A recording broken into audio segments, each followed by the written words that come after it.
Hello, fitness business nerds. What's up? Welcome to another episode of the Business for Unicorns podcast. And today I'm here with Mr. Fisher, who is now officially an author. What's up, Mark Fisher? Well, two things. First of all, I wrote a book, but I think more importantly, a thing our listeners can't know is this was the fastest we've ever gone from logging in to recording. We just logged in the Riverside. We're like, all right, you ready to go? Let's go. Record. Here we are, everybody. We want to give you our freshest takes as we discuss the Business for Unicorns book. We have so many hot takes to share today. And truly, congrats. It's really exciting. You know, Mark Fisher, you're putting out your very first book. It's full of wisdom, and everyone, as of hearing this podcast right now, can go and find it. You can go on the Amazon. Where else can they find it?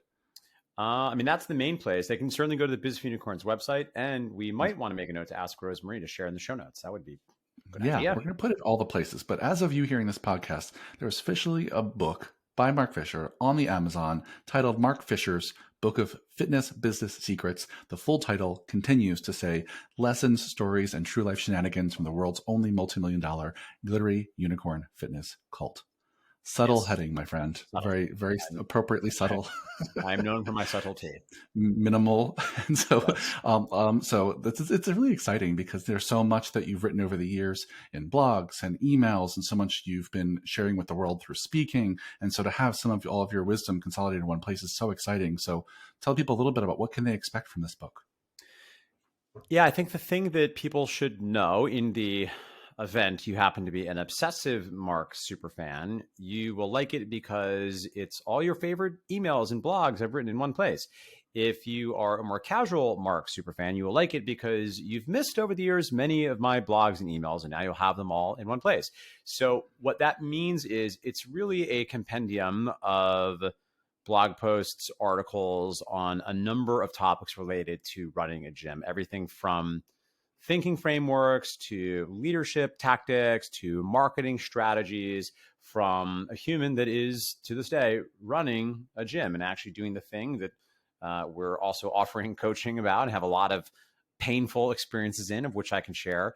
So it's been interesting too, in that Alex did such a great job with the cover, but of course the wonderful problem is now when I post on social media, many of my friends actually are like Harper's Collins kind of hatchet press kind of like writers. Everyone's like, you did it, you published the book. And I'm like, well, it's a great compendium, my blog. So, but obviously this is not about trying to do some kind of New York Times bestseller book list. This was really just knowing that I like to learn through books, knowing that for a lot of individuals, it can be more accessible, particularly if you're looking to go in a deep dive and sort of really understand more about the way I look at things, the way Business for Unicorns does things. And again, ideally, really have a dense book, a dense source of specific actionable things that you can do to get better results running a gym.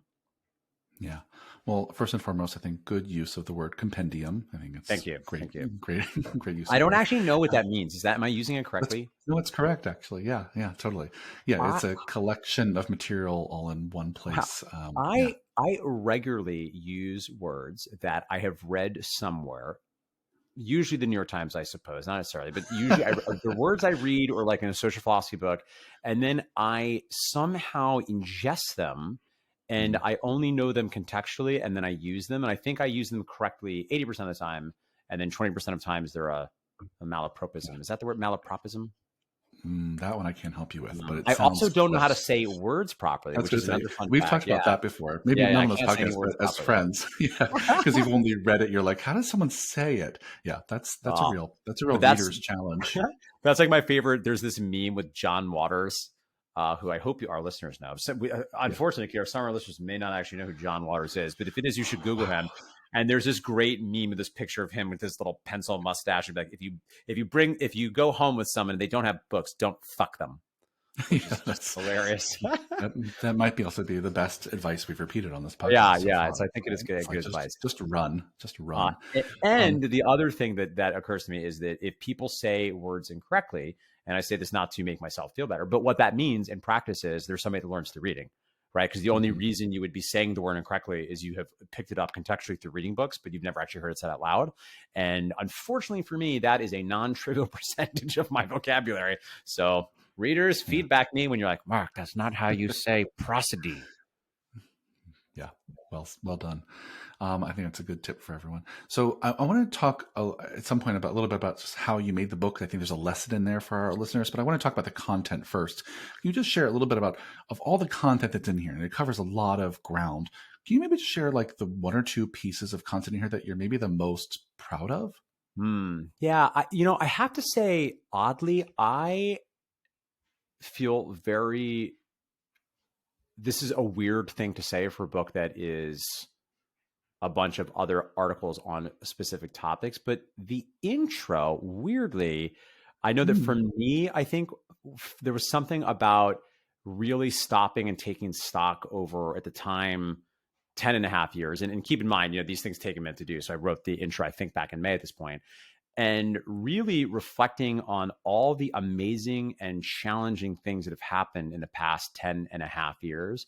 And if I wrote that because my intention in that particular piece was to just get real with people and assure them, because of course, this is always the challenge that MFF and to some extent you and I, Business Unicorns, face is people will, I think, understandably look at what we do in the city we did it in, the way we do it, and be like, well, I can never relate to that. There's no way we can relate to that. And it is true, we've done things at an unusual scale, but in practice, a lot of the day-to-day grind, a lot of the challenges and triumphs are really things that I think gym owners can relate to. So I think there was something about that piece, even though the first concede it's not a particularly actionable piece, but I think you'll get a real talk glimpse into my heart. And I hopefully see that I am just like you. I am not just the president of the Hair Club for Men. I am also a client. I think the other piece that I am very proud of that was nice to put in print, though I had to do a fair amount of editing because this is one of the oldest pieces in there, was my 40 Years, 40 Maxims, which is a piece I wrote for my 40th birthday where I attempted to distill what I found to be the 40 most impactful maxims for how one can live a wise and successful and happy and fruitful life. And I'm very happy to say several years later that piece, to me, formatting aside, which I had to substantively change because now I know more about writing, I was like, you were going really all out in parentheses at that point in your career. But formatting aside, I think that piece holds up really well and is reflective of principles I hold dear that I think have led to not only business success, but I think have served me well in my life as a human, my interpersonal relationships, my health, my well-being. So that particular piece is one that I'm quite proud of, and I think Yeah. people find value Yeah. in. Yeah, I remember that one. I remember even when you wrote it, I was like, oh, you're really writing down a lot of things that we talk about on a regular Yeah, basis that yeah, neither of us had written about before. And I thought that was really so valuable. So I know, one of your goals whenever you're putting out content, whether it's, YouTube or on this podcast or when you're writing emails, you really hope people as fitness business owners have actionable takeaways from the yeah. things that you write. And this book, I think, is chock full of actionable takeaways. Can you share maybe the kinds of actionable advice and tips people can expect to find in this book? Yeah, I mean they vary. As I mentioned, some of them are a little more, I would say, I guess, higher level, right? So some of them are thinking More frameworks. principles. Yeah. Yeah, Yeah. but a lot of them also get really down into the gritty, such as literally one of them is like the 10 buckets of promos you can offer, right? If you're going to do a time sensitive limited promo, here's how to do it. Or an analysis of what you need a good low barrier offer, what what does a good low barrier offer look like? What are the constraints? What are the buckets in it? So you can give potential clients an opportunity to try what we do, which for most of the people listening, if you're a trained gym owner, it's still an unusual thing in a lot of markets. They think one-on-one personal training, very high end, and they think open access renting equipment. What we do is still a little novel, so you often need to allow people to try before they buy. Other things in there that are covered include 15 places where you can find employees if you're looking to grow your business.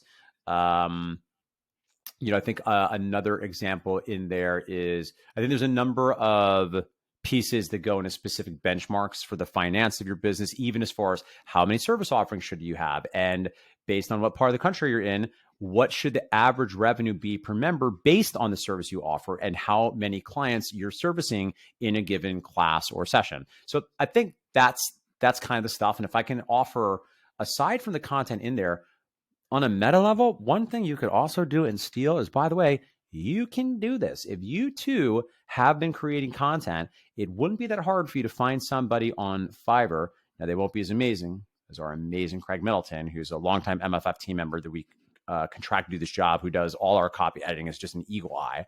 But you could potentially take, if you have an existing, and it doesn't need to be look like this. It doesn't need to have this beautiful cover that Alex developed, or frankly, it doesn't even need to be super well written if we're being really honest.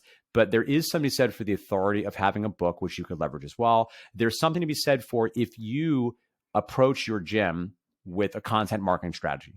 The faster people consume more of your content, the more of they feel they know you, the more of an authority they believe you to be, the more of an opportunity, which, to some extent, it's part of the ulterior motive of the book, right? Is I want to get your results in advance so that if it's right, some small percentage of you might take the next step and work with us in a more substantive way, or at least maybe come to some events.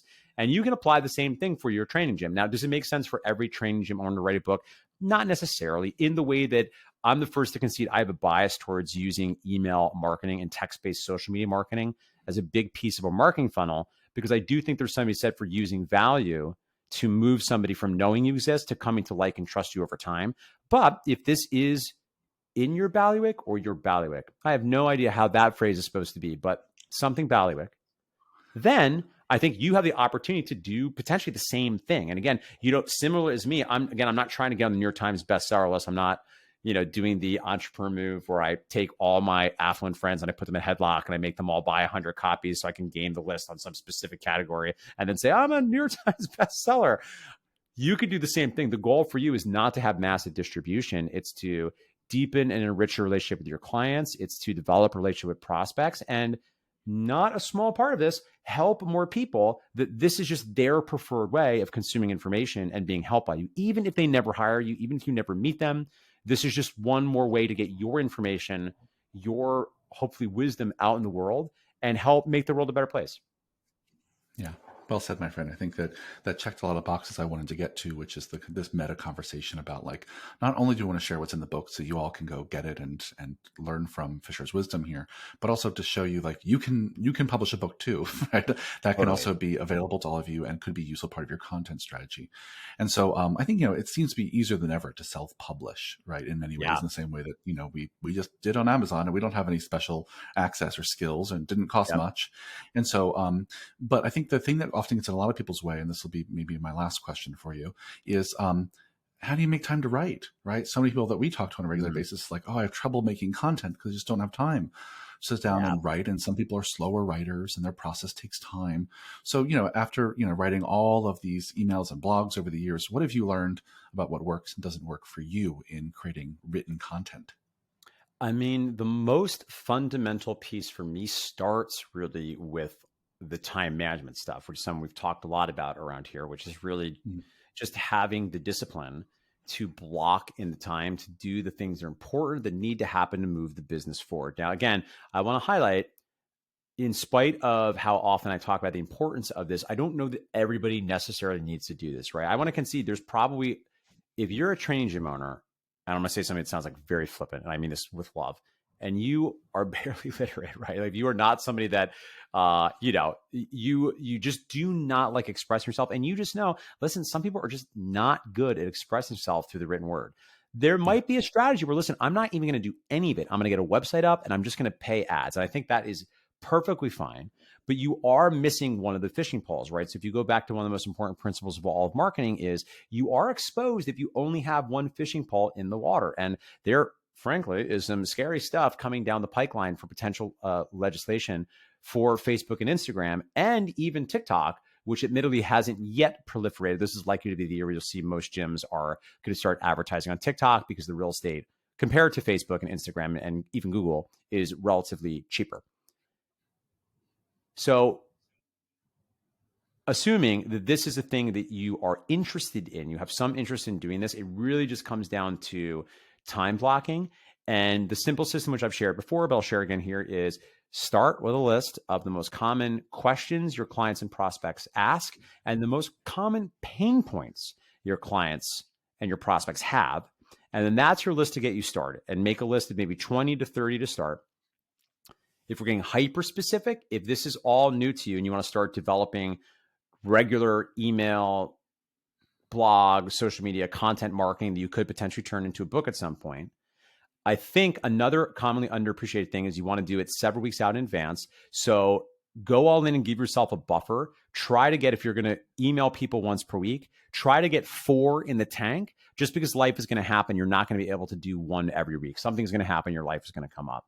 And as far as how long this should take, getting super into the weeds here, if you're going to write, let's call it 300 to 1,000 words, probably doesn't want to be longer than. If it is, you probably should split it up. Or admittedly, I willfully and impetuously and just continue to do that, even though I know it's not always the best thing, where I'm like, I don't care. This is how I express myself. And I might make a contrarian argument that long form content actually, one, might make a comeback, but two, like, it really has to be good if people are going to pay attention for that long. But for most of you, if you're thinking of writing an email, writing a blog, again, it's going to be a couple hundred words to 800, maybe 1,000 words. You want to have the pain point in the question. You want to have one big idea that you make it super clear. If you take one thing away from this article, it's one big idea. Ideally, you want to tell them something that is educational, helps them achieve their goals faster, and serves these pain points. And to the extent that you can make it entertaining and inspiring as well, that is a bonus. And you want to write it in one session of 20 to no more than 45 minutes. If it's taking you a lot longer than that, we might need to work on just writing faster and being a little less precious, because perfectionism is often what will trick people up. Even if they make the time, we are sometimes reticent to put crap down on paper. And if there's one skill that has served me well in my career, is a willingness to be crappy, to do just shitty first drafts. This is something we say all the time around here, which I think is a Brene Brown term. Then, important to note, to make this simple, the one thing I do think is important to hear is you cannot just probably post that, right? I will say I don't think it's a good idea. I think if it's very short, maybe that's a little too fast and furious if it's a written dialogue. If it's an Instagram caption, okay, that's probably fine. But if you're writing even 600 words, you must do your best to write while excited and it's coming out of you. And then you have to edit it a separate session. That has to happen. And the editing often will go quicker. One final very specific pro tip for the editing process is, if you so choose, you will benefit from reading it out loud. Because when you read it out loud, you'll find the places where it's clunky, where you forgot to include a transition. And you have to look at it fresh, because the first time you're doing it, it's not good. I understand why you don't want to write down.